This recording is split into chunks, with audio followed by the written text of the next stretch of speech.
Today's episode, the buying stage just changed. Hi, I'm Ralph Peterson, and this is your AI search briefing.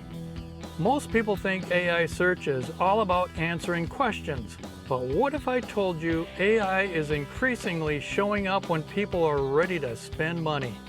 According to a recent report from Search Engine Journal, Google AI Overviews appears much more often in commercial searches than many people realize.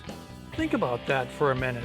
A customer isn't just asking, what causes carpet stains? They're asking, who should I hire?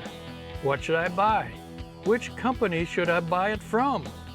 In other words, AI is moving closer to the sale, and that should help your business with. That's a big deal, because the closer a customer gets to making a buying decision, the more important visibility becomes. AI search is no longer just helping people learn, it's helping people decide. Businesses that clearly communicate their services, build trust, and establish authority will have a significant advantage as AI becomes more involved in the buying process. I'm Ralph Peterson of 7 Trillion SEO. Tomorrow we'll talk about a Google project with a very unusual name.